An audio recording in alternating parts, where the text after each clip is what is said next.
Ada pertanyaan, antum mengatakan bahwa Rasulullah meninggalkan syariat, mana dalilnya? Sebelumnya mohon maaf, yang saya katakan adalah bahwa Rasulullah meninggalkan hukum Islam untuk berdamai. Intinya seperti ini, dalam waktu tertentu Rasulullah Shallallahu Alaihi Wasallam meninggalkan hukum Islam, di mana hukum asal atau standar operasional harus dilakukan, tetapi oleh Rasulullah tidak dilakukan, tentu karena ada alasannya. Misalnya karena ada maslahah yang lebih besar, atau karena menghindar dari mafsadah atau keburukan yang lebih besar. Apakah ada dalilnya? Banyak. Dalam masalah ini setidaknya kami sebutkan 3 contoh. Contoh yang pertama, Rasulullah Shallallahu Alaihi Wasallam mengadakan perjanjian damai dengan orang-orang Quraisy yang pada waktu itu masih musyrik, dan isi perjanjian damainya sangat menguntungkan orang Quraisy dan sangat merugikan umat Islam, sehingga Sayyidina Umar memprotes perjanjian damai itu.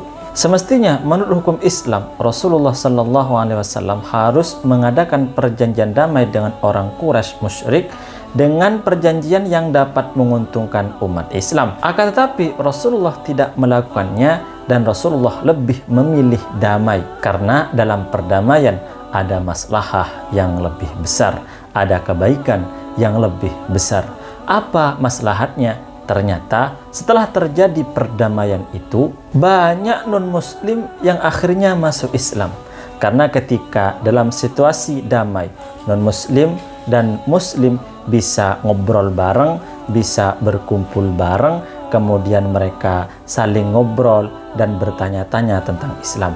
Kemudian mereka tahu tentang Islam sehingga mereka masuk Islam. Dalam situasi damai itu, non-muslim juga bisa melihat bagaimana akhlak orang Islam, bagaimana budi pekerti orang Islam, sehingga mereka tertarik kepada Islam dan kemudian masuk Islam. Contoh yang kedua, Rasulullah Shallallahu Alaihi Wasallam tidak membunuh orang munafik yang ada di Madinah, padahal Rasulullah tahu persis satu persatu siapa orang munafik itu, dan tentu adanya orang munafik di Madinah sangat merugikan dan membahayakan umat Islam. Tetapi oleh Rasulullah tidak dibunuh. Kenapa? Alasannya karena mengambil hati selain mereka dan menjaga perasaan kerabat-kerabat mereka yang beriman, dan menghindar dari image negatif, takut-takut Nabi Muhammad SAW dituduh sebagai orang yang membunuh pengikutnya sendiri. Contoh yang ketiga, Rasulullah SAW tidak merekonstruksi bangunan Ka'bah sesuai dengan konstruksi di masa Nabi Ibrahim. Alasannya karena menjaga perasaan bangsa Quraisy yang masuk Islam, serta menghindar dari sentimen negatif kepada Nabi Muhammad SAW, di mana seharusnya menurut hukum asal Rasulullah SAW harus membangun Ka'bah sesuai dengan konstruksi Nabi Ibrahim. Dari sirah Nabi Muhammad SAW ini bisa kita ambil pelajaran bahwa boleh tidak mengamalkan hukum Islam dalam waktu tertentu. Misalnya ketika kita tidak mampu atau tidak memungkinkan untuk menerapkan hukum atau syariat Islam. Sama dengan ketika kita sholat fardu, kita wajib berdiri, tetapi ketika tidak mampu maka boleh duduk. Nah, ketika kita sholat duduk bukan berarti kita tidak sesuai dengan syariat Islam.